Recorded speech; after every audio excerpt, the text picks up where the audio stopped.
Wasn't actually going to enter this video here, but to be honest, I think this is a good enough reason to be able to do it. So you'll see me actually begin this chest session with side laterals. This is something that I've only actually started doing pretty recently. I've done lateral work at the start of my chest sessions. So I'll do a lateral raise, then a pec fly, and then a press. Reason behind that is I've just felt so much more stabilized through the delts. They felt so much more blown, safer, supported, warm. And anytime that I've just went into a pec deck, as we know already, something like a pec deck can also be pretty crucial when it comes to your actual delt niggles that you run into. So being able to go into an actual pec fly, not fatigue, guys, the lateral raise is not going to kill you, but going into a pec fly, feeling warmer and safer, and then moving into a press from there, it just makes things even better overall. And I found that from a stability perspective, it's provided my pressing with so much more value. So 2 working sets, lateral raises, we'll go to a pec deck, and then hopefully if we can get on the Smith machine, we'll hit Smith first today for the first press.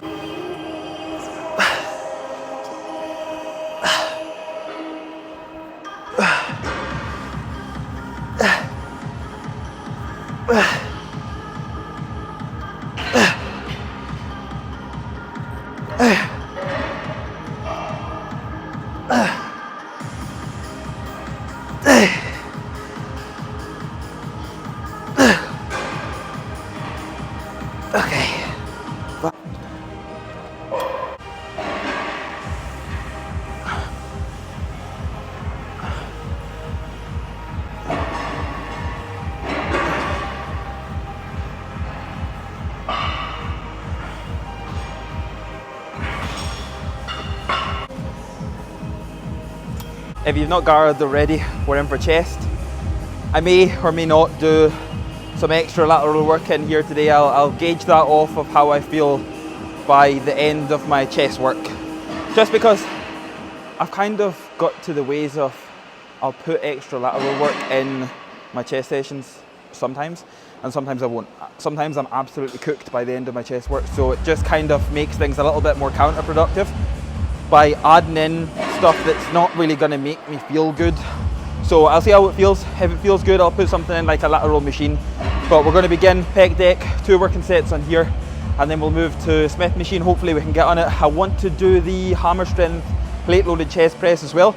Ideally I would like to do, not sure if anybody heard that, but that was Thorburn.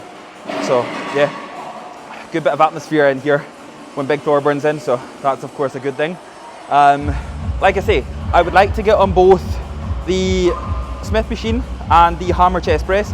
I would like to do hammer chest press second press today. In the past couple of sessions I've been doing it first. I started doing it first because I couldn't actually get on the Smith and it was free, so I took that, and then after that I just kept it in first. So to be honest, I would like to kind of put it second, have it as my secondary press, put the Smith first, run that right back up, and then from there something like a decline fly, a seated cable fly variation I would like to do. And then from there, if I feel good, we'll put a little bit of lateral work in, some arms, and that'll be us. But hopefully it's going to be a productive one. First session back. Again, I feel as if I'm always saying that. It feels like I'm always saying I'm back at it, even although it's just because we've been training out of so many different places, being on the road or in the air so much.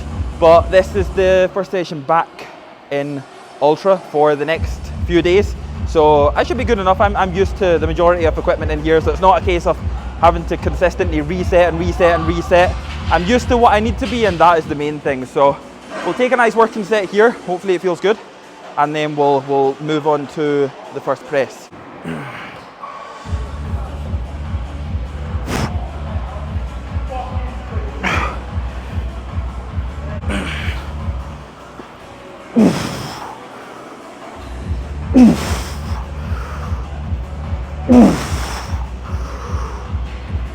Hey! Hey! Okay. Oh, jeez.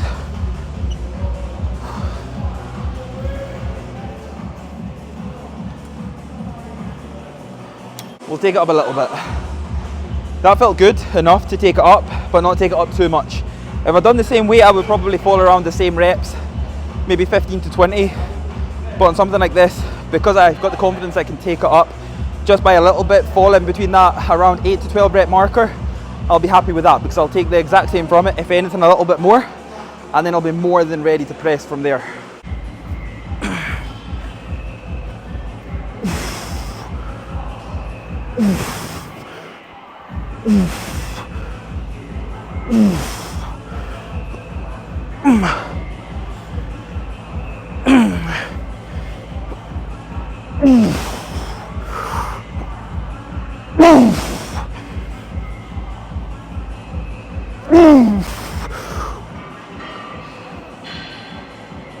Fuck. Hey. Jinxed myself, an absolute belter. Because as we proceeded to walk up to the Smith machine, somebody began to load it. So, hammer strength, incline plate loaded press first. We send this, we take it for what it is, we perform just as well, and then from there we'll move on to the Smith. But guys, I've said this 10 times before, 100 times before, I'm not one for waiting. I don't like waiting. So if something else is free that I'm going to do that day, I'm taking that.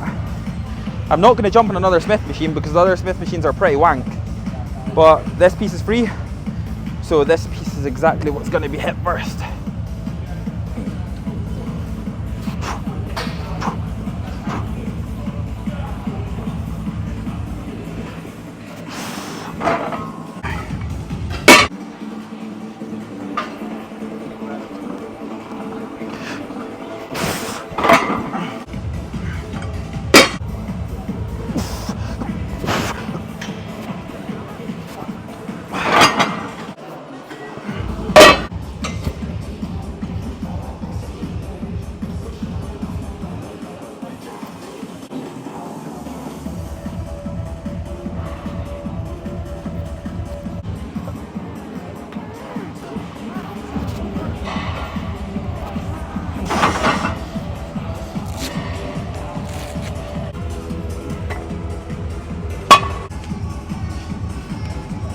My biggest tip whenever it comes to putting something underneath your press and movements, use clips. Clips are never going to be inaccurate, right? Clips are going to be the most consistent, they're going to be the most accurate things that you use to be able to keep handles the exact same all the time. Whereas when you use things like these daft rubber blocks, look at that. Somebody's fucking forgot their intra-carbs, got fucking hungry and started jumping on that. How can that be consistent every single session? One's going to be fucking here and one's going to be up here. There's no consistency in that. Use clips all the time, or use something that's going to be consistent in terms of, one, nobody's going to chomp on it when they forget their intra, and two, you're going to be even before you press, because that's the biggest tip to not getting injured. Now the big catch.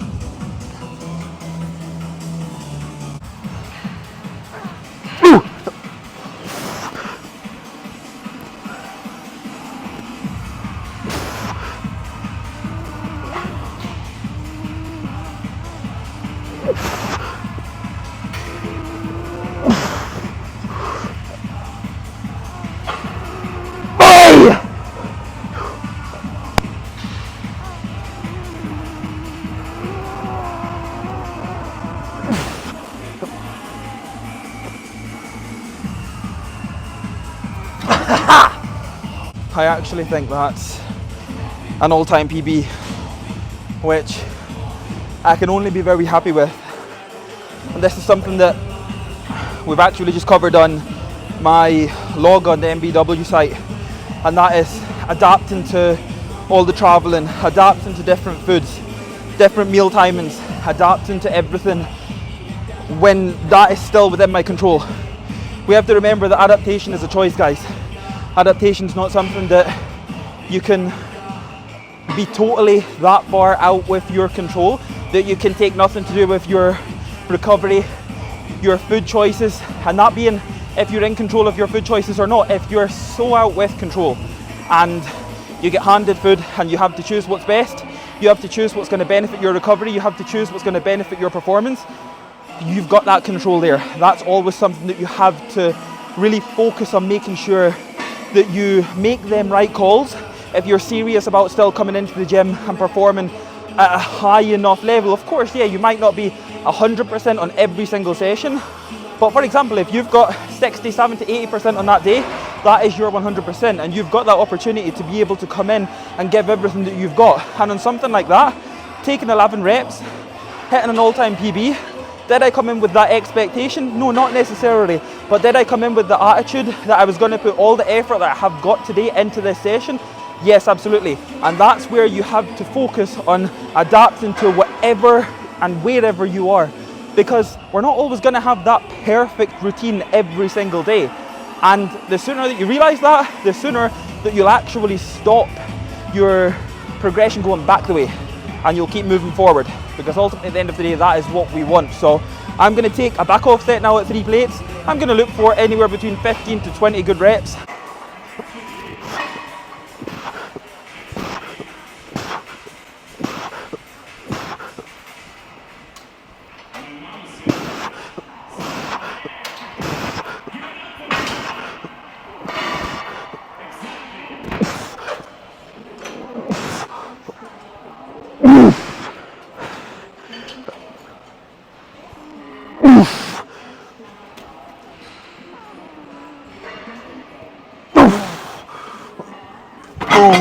Oh, 17 maybe, 17, 18. I'm not entirely sure. I'm going to have to watch that one back. But to be honest, this was annoying me because every time I pressed up, I was like getting this pure into my, I was almost eating it. From there, I think when I began to break up the reps, I ultimately tried to go for a second rep without breaking the next one up. It fatigued me too hard.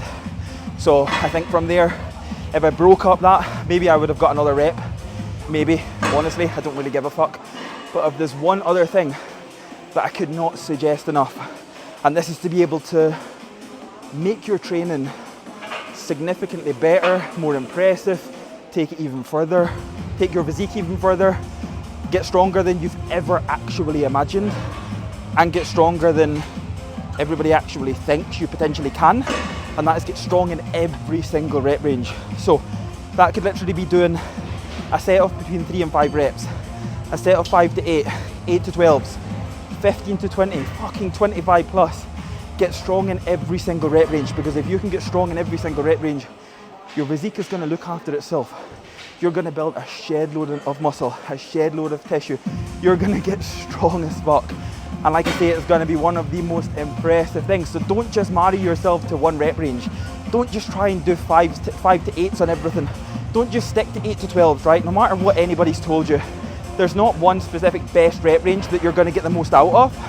Get strong in every single rep range, because your physique will look after itself. Now, for reference, the gym got even busier. It ended up about a 7.5 hour queue to get on the Smith machine. So I had to bite the bullet, I had to take the plunge, and I had to move to a dumbbell press, which to be honest, don't think I've done in about 2 years. I felt so out of my groove with these. The Dorian dumbbells definitely did not help throughout the warm-ups, but we made them work. We made them work.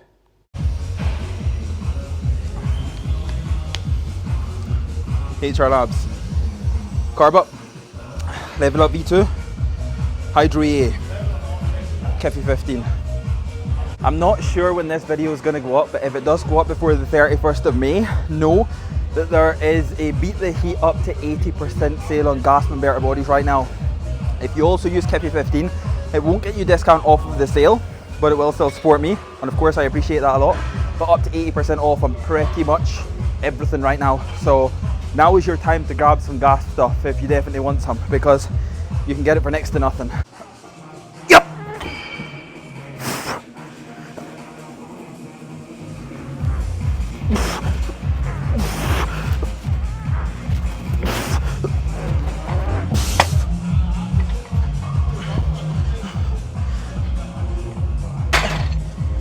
Yep.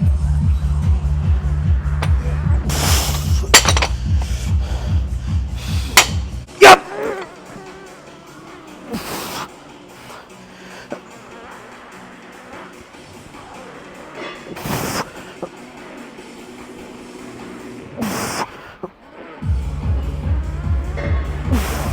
Hey!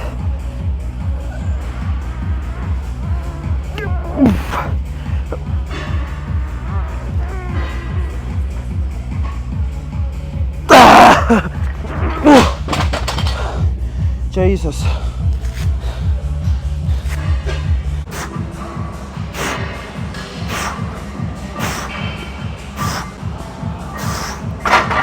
Last and final tip I'm going to give on chest training.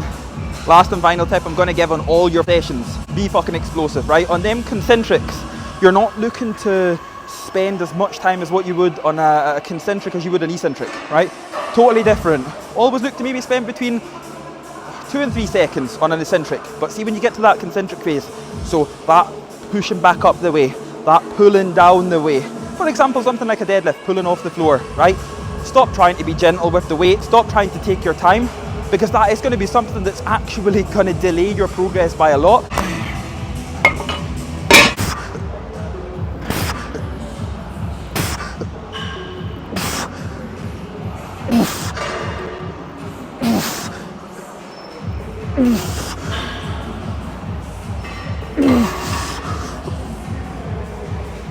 Okay.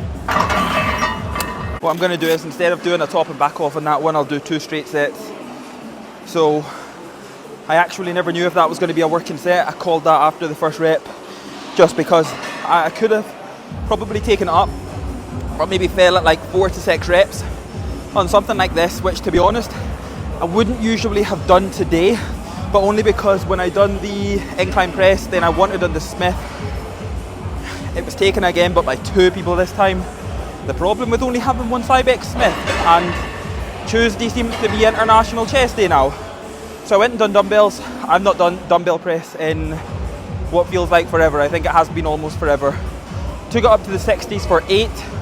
Warmed up on the Dorian style dumbbells. Felt very off.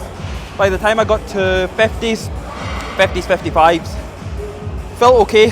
Done 60s, felt okay. I could just tell that I'm just out of routine with them a lot.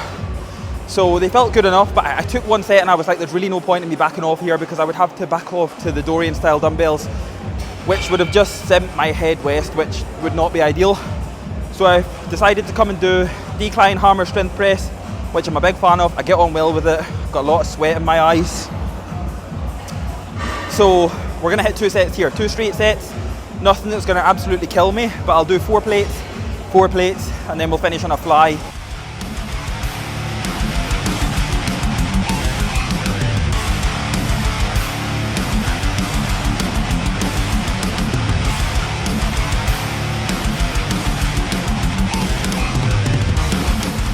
When it comes to progressive overload, the one that everybody loves to talk about, and this is definitely one that nobody likes to hear because it's always the biggest hit on the ego.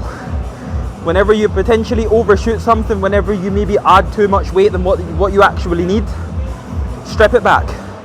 Strip it back. When you're ready to progress, once you've got your execution nailed down, once you've hit a set that's very, very, very accurate, don't get me wrong, I'm all here for a little bit of body language. I'm totally fine with that, right? But when you're a religious logger and you're really focusing on nailing everything down from an execution perspective, something that is so important whenever you are earning the right to be able to go up the way, stop trying to add 5-10 kilograms every single session, because that's not what's going to lead to long-term progress. What's going to lead to long-term progress is your 1.25s, your 2.5s max. I would say 2.5 at an absolute push, because sometimes 5 kilograms on a piece of equipment can be a massive, massive, massive jump. So whenever you are in the gym and you are thinking, right, I'm ready to be able to go up the way, stop trying to add them 5s and 10s and 15s. Add the 1.25s, because you'll be able to maximize the most out of your next initial set in that following session, and you'll no doubtably be ready for more progress. You'll make more progress over the course of the long term, and your logbook will love you.